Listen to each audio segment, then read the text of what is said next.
Morning વિદ્યાર્થી મિત્રો, જો મને હવે આપણે જે આગળ આપણા જે પાઠ્યપુસ્તકની અંદર ધોરણ 10 ગુજરાતી વિષયમાં પાઠ 6 જે આગળના લેક્ચરની અંદર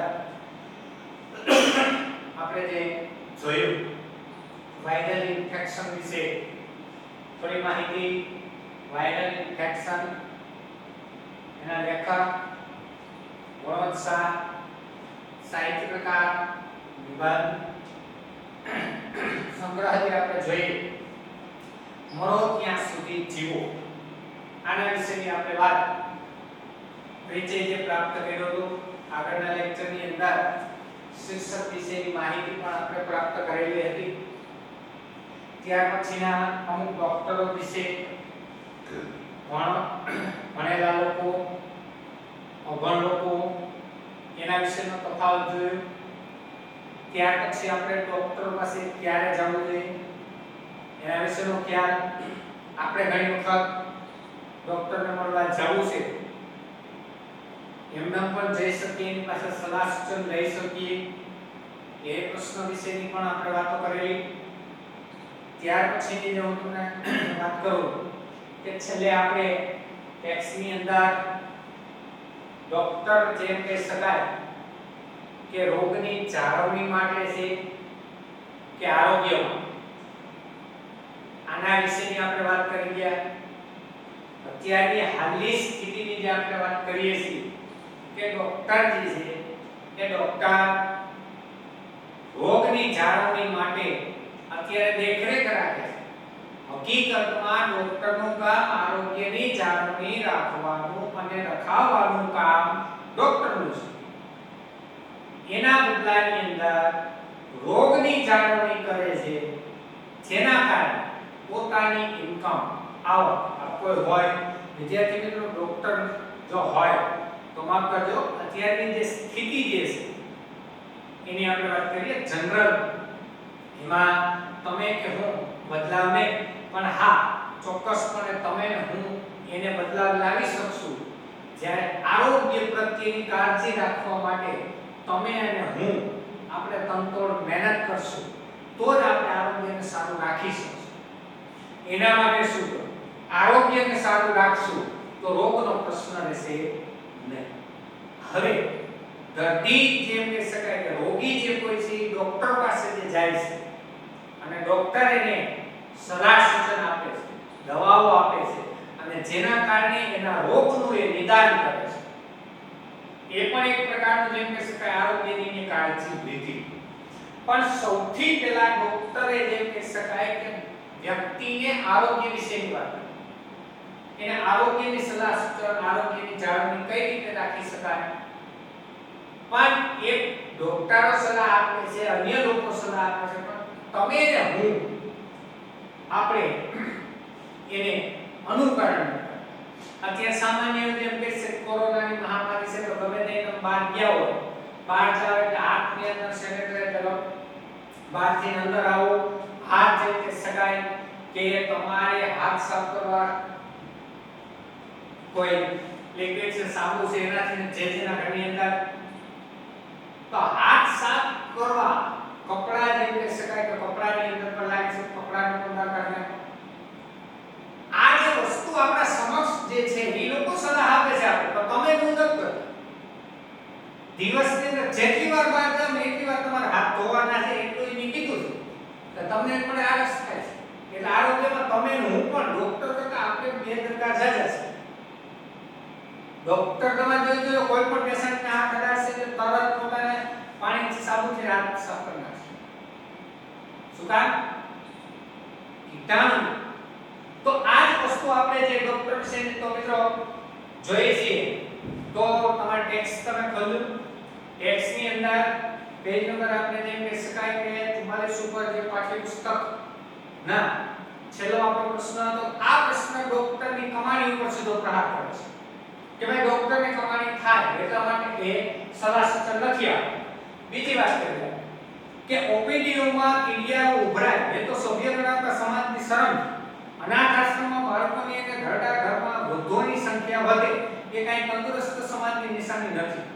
સંકટ સમયની સાંકળ વારંવાર વપરાય તે યોગ્ય નથી. ડોક્ટરની કમાણી ઉપર સીધો પ્રશ્ન. તમે સામાન્ય રીતે વાત કરશો, તમે એમ કહેશો હમણાં દવાખાને જશો એટલે ડોક્ટર 300 રૂપિયા પોતાના કેસના લે, 300 રૂપિયા દવાના થશે, 200-300 રૂપિયા લેબોરેટરી કરાવવા થાય, આ રિપોર્ટ કરાવવા થશે, 1000 રૂપિયા હમણાં પૂરું થઈ જાય. તો 1000 નું ઈ નો થાય તો પહેલેથી કાઢી રાખવી હતી. હું ત્યાં તમને પૂછું છું, ત્યાં પ્રશ્ન કરું છું. એટલે અહીં કીધું ઓપીડી ની અંદર તબીબી સલાહકારો જે કહી શકાય કે આરોગ્ય જે સલાહકારો જે છે એ માર્ગદર્શન જે આપણે આપે છે, ત્યાં જો તો કિડિયા ઉભરાય, કિડિયોની અસંખ્ય સંખ્યાઓ ભરાયેલી હોય, ત્યારે કિડિયોનો દર નીકળે ને ત્યારે એની અંદર 4 એમ ડોક્ટર સિવિલ હોસ્પિટલોની અંદર સમજાતું જાવ દર્દીઓને ઢગલા. બીજી વાત કરીએ, આ છે ને આપણા સમાજને શરમ ચડે છે. પેલા માણસો તો બીમાર જ ન પડતા, આજે હાલમાં તમે હું હાલતા આપણે બીમાર પડી જઈએ છીએ. એનું કારણ આરોગ્યની બેદરકારી છે, ખોરાકની બેદરકારી છે. આ અનાથ આશ્રમોની અંદર આજે આપણે જોઈએ છીએ બાળકોની સંખ્યા વધી ગઈ છે. નાની નાની વયના બાળકોના મા-બાપ કોઈ અકસ્માતમાં મરી જાય છે, કોઈ બીમારીના કારણે મૃત્યુ પામે છે, કોઈ આકસ્મિક સંજોગોના કારણે મૃત્યુ પામે છે. આમ અનાથ થઈ જશે. કોઈ આર્થિકતાના કારણે પણ બાળકોને રજકા મૂકી દે છે. બીજી વાત કરીએ, ઘરડા ઘરની અંદર જેમ કે શકાય વૃદ્ધોની સંખ્યા વધતી જાય છે. વૃદ્ધોની સંખ્યા વધવાની છે,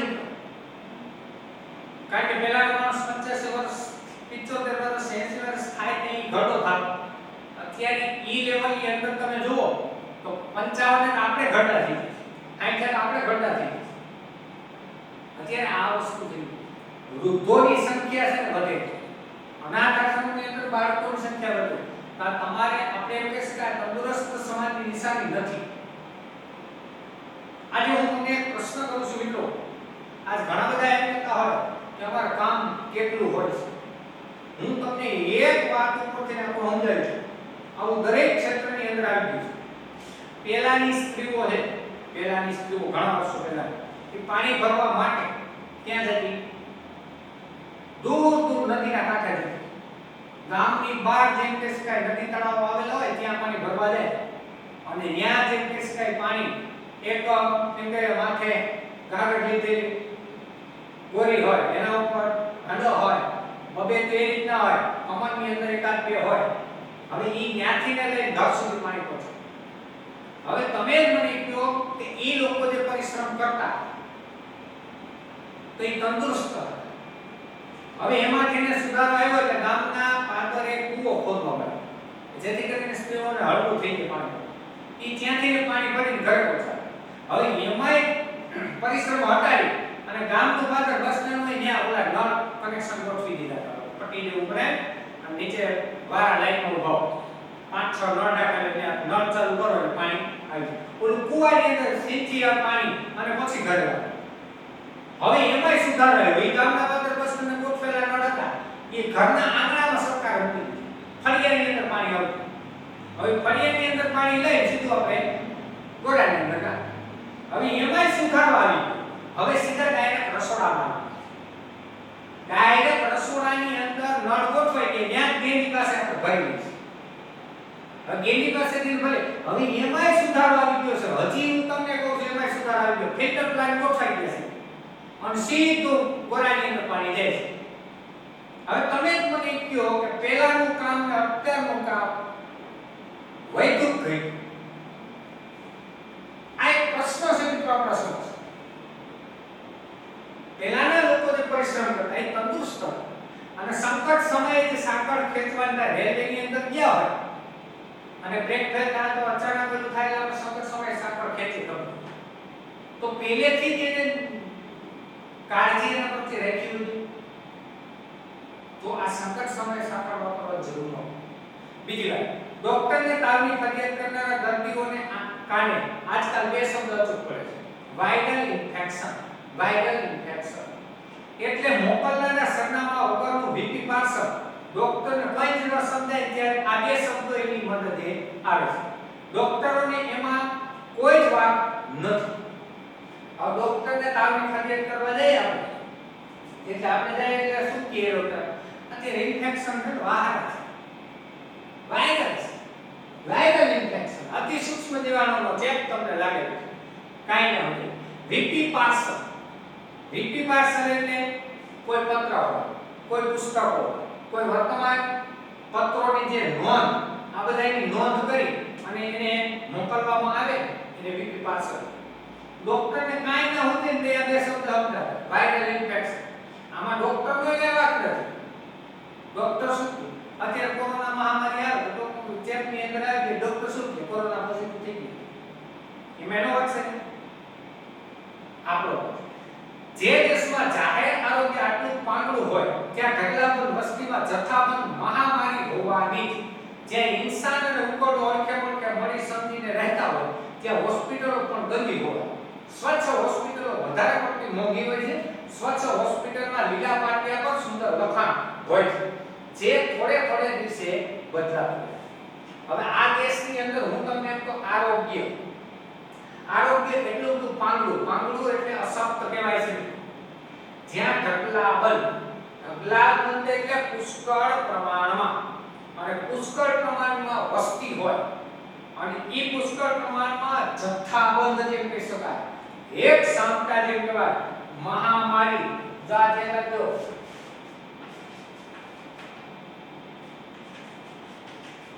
મહામારી જે છે તો જેને આપણે કોલેરા, મહામારી એટલે કોલેરા, અને આ હોવાની સંભાવના રહેવાની, બીમારી તો રહેવાની છે. કારણ કે તમે ને હું ઇન્સાન એટલે માણસ ઉકળાની પડખે કારણ કે તમે ને હું છે ને આરોગ્યની કાળજી ન રાખતા, આપણી પાસે ગંદી જગ્યાઓની સાથે આપણે રહેતા હોય એટલે આટલી કાળજી નહીં રાખીએ એટલે ત્યાં હોસ્પિટલો છે ગંદી જોવાની, એટલે કે ગંદી હોવાની એટલે દર્દીઓની સંખ્યા ત્યાં ભરપૂર પ્રમાણમાં છે.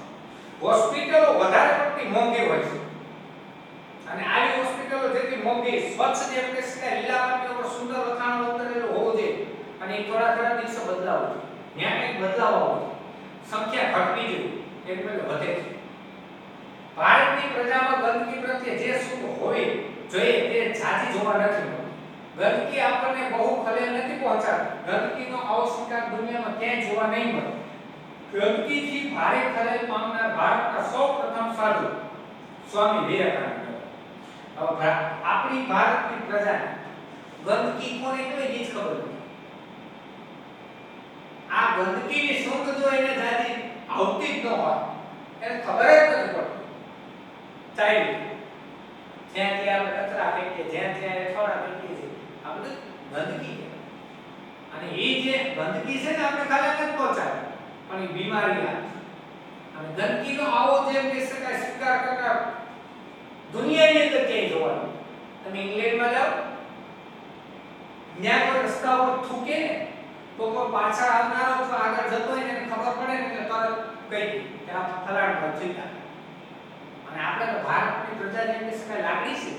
આ ક્લાસની અંદર બેઠેલા વિદ્યાર્થીઓની વાત કરીએ, એમાંને એકબીજાએ ચારા કર્યા તો મને ખબર નથી કોણે કહ્યું, લે બાજુ કે છો ખબર આટલા લાગે છે આપણે લા ખોટું કર્યા છે એનો સાથ તું શું કામ દે.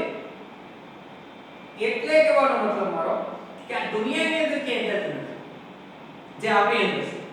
ગંદકીથી જેમ કહી શકાય ભારત સૌથી વધારે ભારતનો સૌપ્રથમ વ્યક્તિ કોઈ હોય સ્વામી વિવેકાનંદ.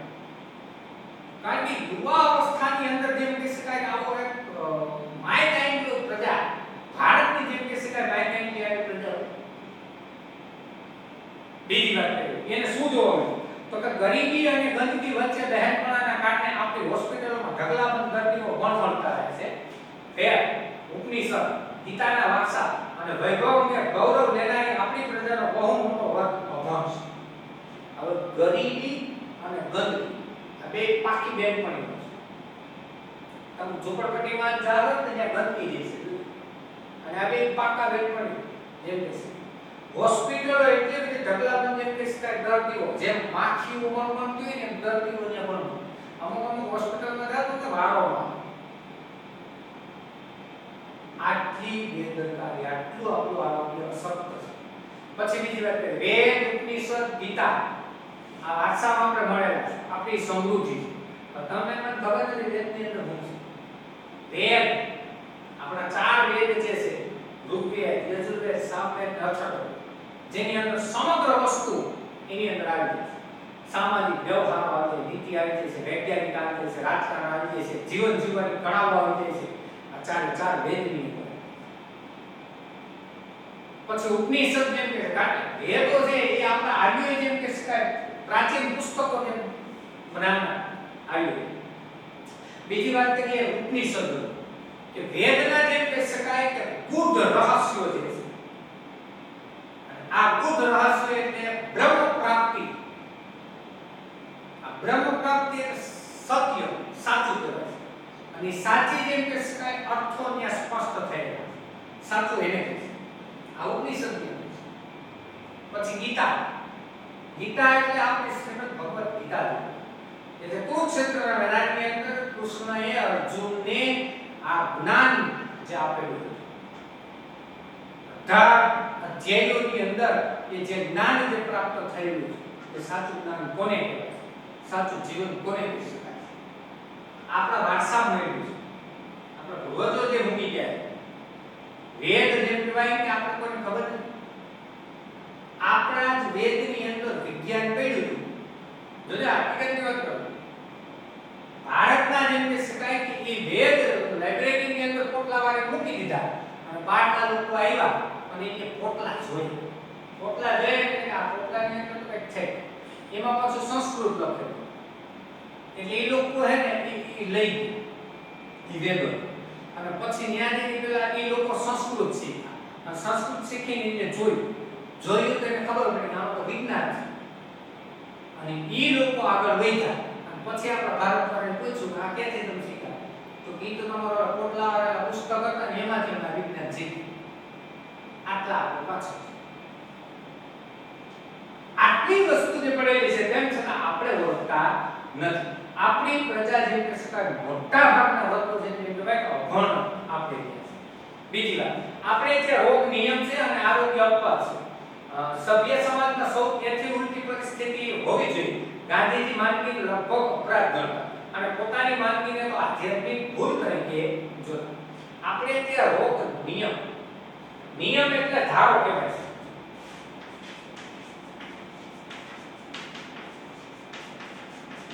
આ ધારો થઈ ગયો વારસાગત અમુક બીમારીઓ આવે છે. બીજી વાત, આરોગ્ય પ્રત્યે આપણે કોઈ બેદરકારી રાખીએ એટલે આ વસ્તુ થવાની છે. બીજી વાત કે સમાજની અંદર છે ને આ પરિસ્થિતિ ગંભીર છે. ગાંધીજીએ એટલે કીધું જો વ્યક્તિ કોઈ માંદો પડે ને તો એ વ્યક્તિ અપરાધ ગણતા, માંદગીને અપરાધ ગણતા. શું કામ?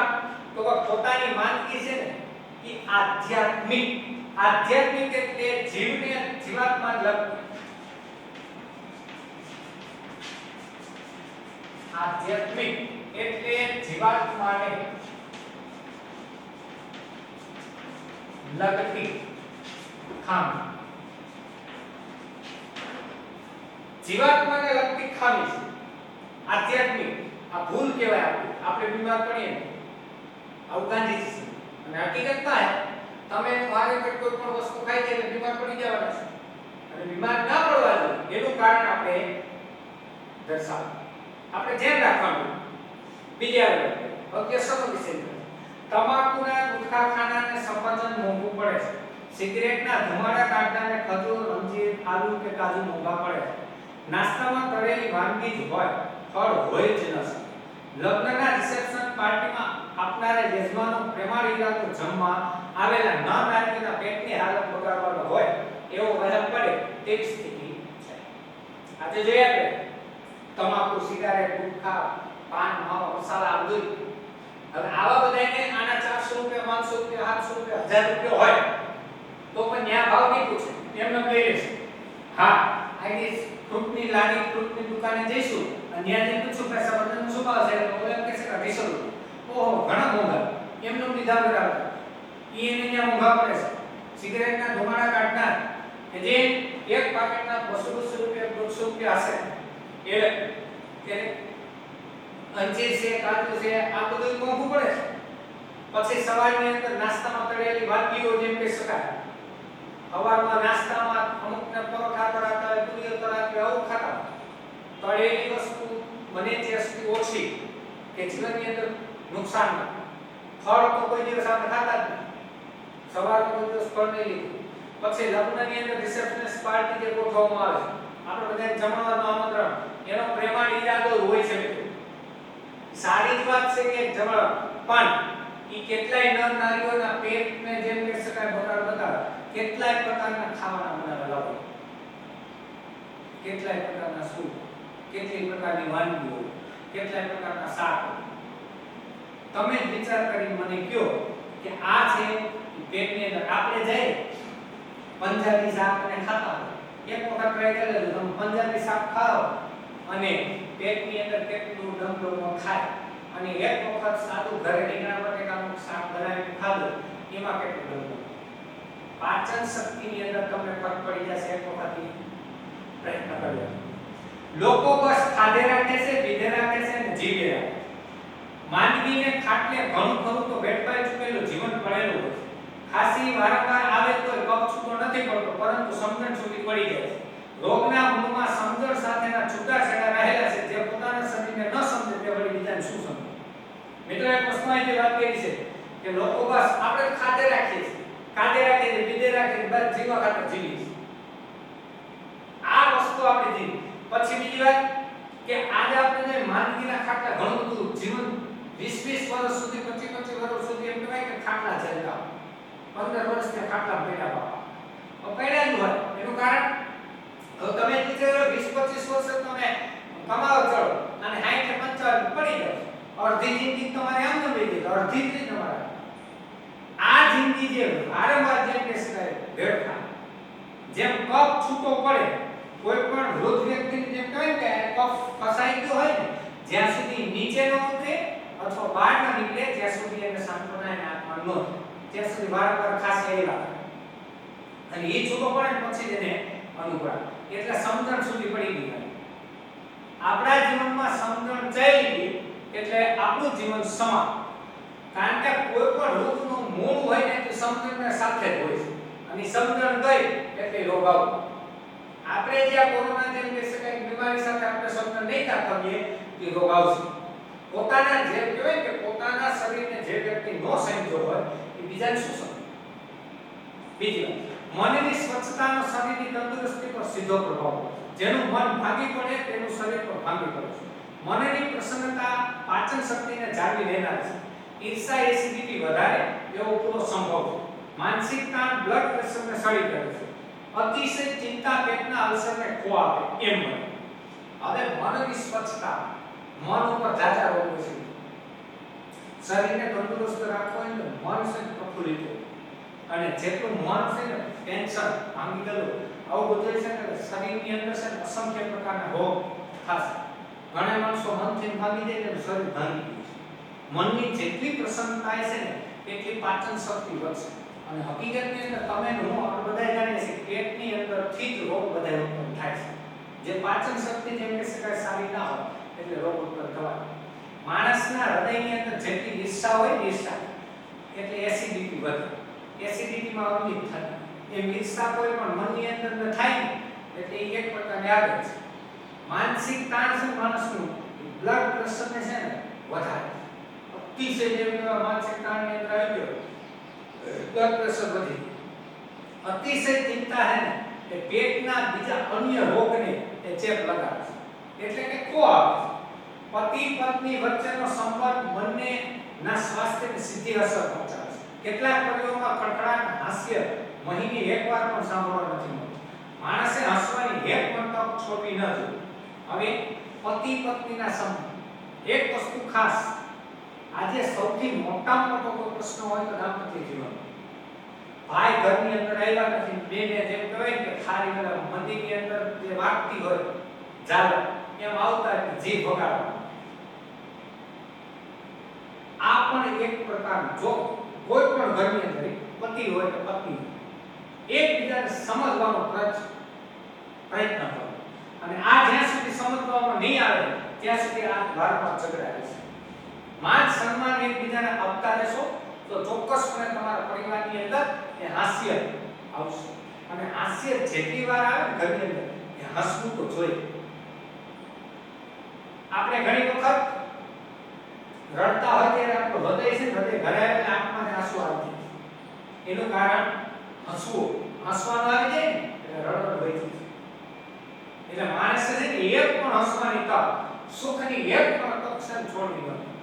જેમ કે મુંબઈની ટ્રેનમાં ભજન મંડળી ધૂમ મચાવે છે, ભજનાંત તાળમાં ઘટાડો કરે છે, પ્રાર્થનામાં તાણને સખણી રાખવાની અદ્ભુત તાકાત રહેલી છે. મુંબઈની ટ્રેનની ભજન મંડળી ભજનનો એમ કે છે આનંદ. સંગીત તમે સાંભળો, સંગીત એટલે ગમે તેવો વ્યક્તિ હોય ગમે તેવો વ્યક્તિ એ ટેન્શનમાંથી મુક્ત થઈ સ્વસ્થ થઈ બદલાવ આવે, આખા કોઈની અંદર બદલાવ આવે.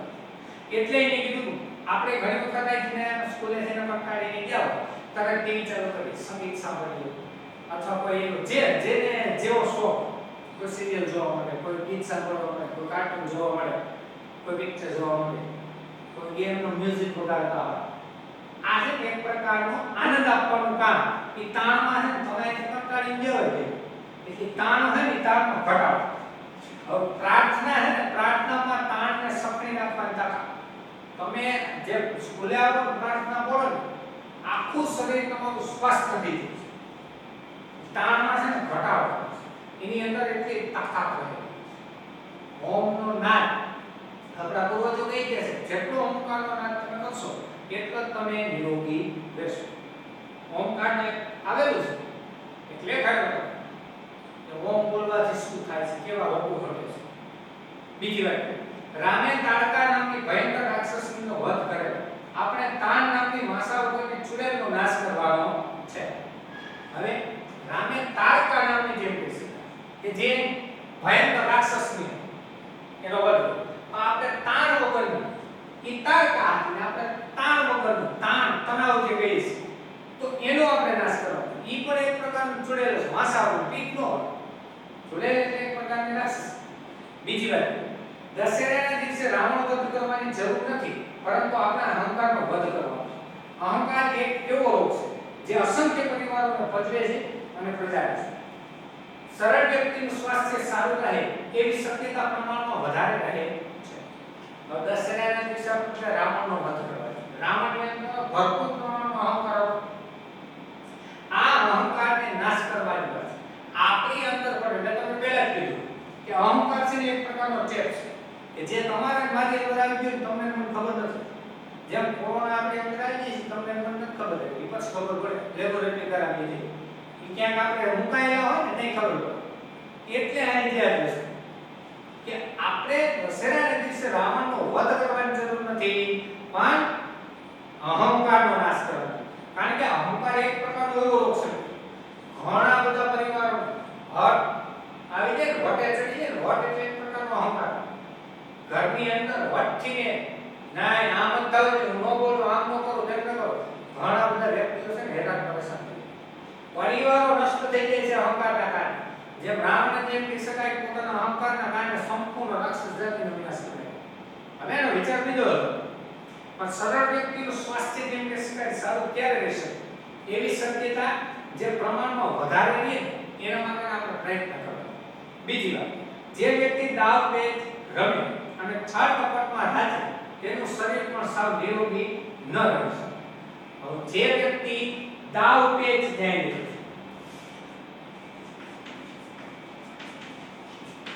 એટલે કે યુક્તિ પ્રયુક્તિ.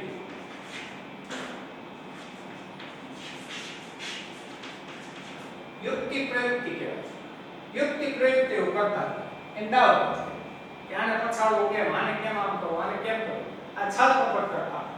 અને આવા વ્યક્તિઓ હોય છલ કપટ કરનારા એ કોઈ દિવસ એનું શરીર સારું ન હોય. એ નિરોગી કોઈ દિવસ હોતા નથી. એ રોગી મનનો મેળો હોય તેવો આદમી ઘણું ખરું શારીરિક તકલીફ વગરનો ન હોય છે.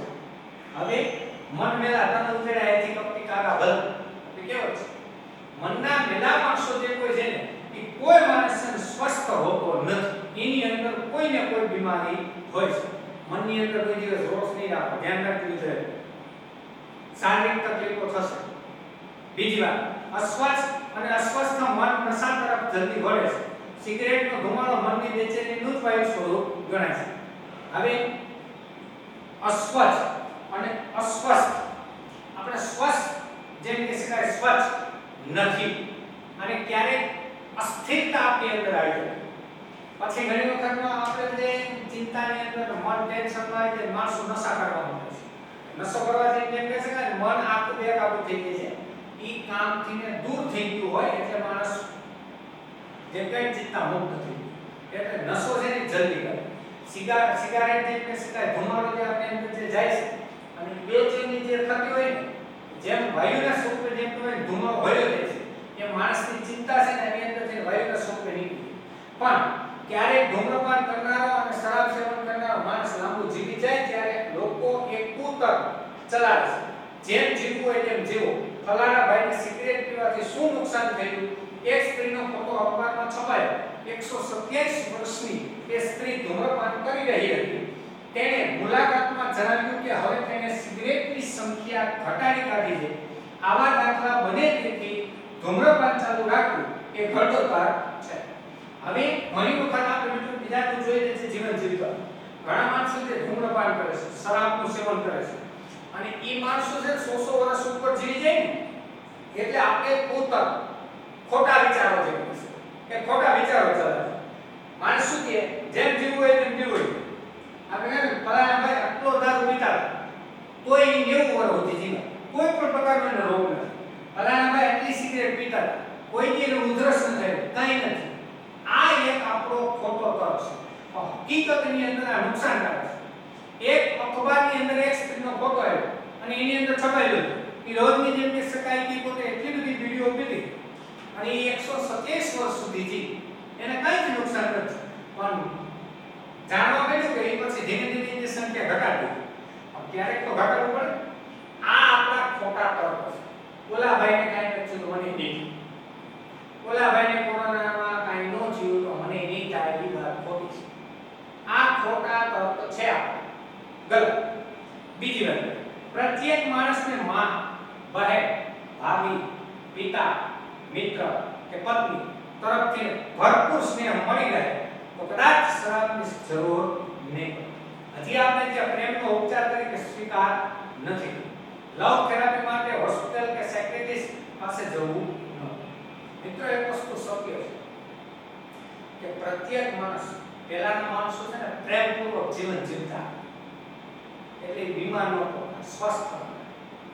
આજે આપણે જોઈએ આપણે કેટલાય સંબંધોથી જોડાયેલ છે. માં, બાપ, પિતા, ભાઈ, બહેન, ભાભી, ભાઈ, પુત્રા, મિત્ર, પત્ની, પતિ, પત્ની, એ આ બધાની વચ્ચે છે ને પ્રેમપૂર્વકનો સંબંધ હોય. અને આ પ્રેમપૂર્વકનો સંબંધ કદાચ છે ને તો શરાબ પીવાની જરૂર નહીં પડે, ધૂમ્રપાન કરવાની જરૂર નહીં પડે. આની જરૂર છે. એટલે હજી આપણે ત્યાં છે ને પ્રેમનો સ્વીકાર છે.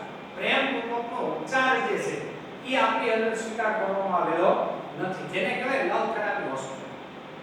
આજે આપણે જોઈએ છીએ કે વ્યક્તિએ સાયક્રેટિક એટલે શું? મનોચિકિત્સા જેમ કે છે, મનનું જે વિજ્ઞાન છે જાણો, આની પાસે આપણે જવું ન. આજ ઘણી જગ્યાએ આપણે જઈએ છીએ, પતિ પત્નીના દાંપત્ય જીવનમાં કાંઈ વિખવાદ થયો હોય, ઓલું ટીવીની અંદર જાહેરાત કરી જ્યોતિષ, કોઈના ઘરની અંદર કંકાસ કરી ગયો હોય, કોઈના ઘરમાં ધંધા ન ચાલતો હોય, આવું ભવિષ્યમાં બાકી. આ બધું કોના ઉપર છે? એ તમારા ઉપર છે, તમારા મારા ઉપર છે. મનને જાણી લે, મનના વિચારોને જાણી તમને સલાહ સૂચન આપે છે. એ મનોચિકિત્સા, મનનું વિજ્ઞાન. બીજો, ભર્યો પ્રેમાળ પરિવાર તન અને મનના આરોગ્ય માટેની પૂર્વ શરત છે. જીવન વીમો જરૂરી છે, પરંતુ જીવન શ્રદ્ધા એથી વધારે જરૂરી છે. એમાં સમર્પણ, એ રોકાણ અને સ્નેહ એ જે દેવી માંદા પડવાનું આપણે માનીએ તેટલું સહેલું નથી. જીવનની અંદર ભર્યો પ્રેમાળ, પ્રેમપૂર્વક જે જીવન જીવે છે એ પરિવારની અંદર તન અને મન સ્વસ્થ હોય એટલે એના માટેની આરોગ્ય માટેની પૂર્વ શરત છે. પહેલી શરત. એટલે જીવનની અંદર ક્યારેય જીવન વીમાની જરૂર નથી. જીવન વીમો ક્યારે આવે તો તમને પેલા સંપૂર્ણપણે જીવન ઉપર શ્રદ્ધા હોવી જોઈએ. જો જીવન ઉપર તમને શ્રદ્ધા નહીં હોય તો તમારું જીવન વ્યર્થ. જે રીતના જીવન વીમા કંપનીઓ છે એ કંપનીઓ ઉપર તમારે સમર્પણ પહેલા તમારા પૈસામાં ભરાવો એટલે તમે સમર્પણ છે. એમાં જીવન વીમામાં જીવન શ્રદ્ધાના સ્વરૂપે તમારે સમર્પણ કરવું પડે પ્રેમ. અને જે પ્રેમનું સમર્પણ તમે કરો છો એ તમારું રોકાણ છે. અને એ રોકાણ એટલે સ્નેહ. એ સ્નેહ એટલે છે એ આયા જીવન વીમા કંપનીનું ડિવિડન્ડ. ડિવિડન્ડ એટલે શું? તો કે કોઈ પણ કંપનીની અંદર તમે જે રોકાણ કરેલું છે અને એનું વ્યાજના સ્વરૂપે તમને પૈસા જે આપવામાં આવે છે એ ડિવિડન્ડ એ તમને પાછું આ પ્રેમના સ્વરૂપે જે તમે સમર્પણ કર્યું તમારા પરિવારની અંદર એ પરિવારમાં સમર્પણ કરેલું જીવન સારું બને એ તમારું ડિવિડન્ડ. એટલે આ જીવનની અંદર આપણે માનીએ ને એટલું સહેલું નથી. માંદા પડવાનું આપણે માનીએ એટલું સહેલું નથી. એટલે સરસ મજાનું જેમ કહી શકાય ગુણવંત સાહિત્ય આપણા સમક્ષ અહીં એક સરસ મજાનું જેમ કહી શકાય વાયરલ ઇન્ફેક્શન જે આપણા સમક્ષ પાઠ આપ્યો છે આ પાઠને આપણે અહીંયા પૂરો કરીએ છીએ મિત્રો. અને તમે લોકો આ પાઠની અંદર આપેલા જે પ્રશ્નો છે સ્વાધ્યાયની અંદર પ્રશ્ન જે છે એમાં સ્વાધ્યાયમાં પ્રશ્ન નંબર 3 એમાં 2-3 વાક્યમાં ઉત્તર આપો. એના 2 પ્રશ્ન છે. એ 2 પ્રશ્ન તમારે પાકી બુકની અંદર લખવા. ત્યાર પછી પ્રશ્ન નંબર 4 એમાં નીચેના પ્રશ્નોના 7-8 વાક્યમાં જવાબ આપો. એમાં પ્રશ્ન 2 આપેલા છે. 2 પ્રશ્ન તમારે પાકી બુકની અંદર લખવાના છે. અને પ્રશ્ન નંબર 2 એક વાક્ય એને 2 પ્રશ્ન છે. આ 6 પ્રશ્ન તમારે પાકી બુકમાં લખવાના છે. પાકી બુકની અંદર લખી અને ફરી પાછા આપણે મળશું ત્યારે હોમવર્કના સ્વરૂપે આપણે જોઈશું. અસ્તુ જય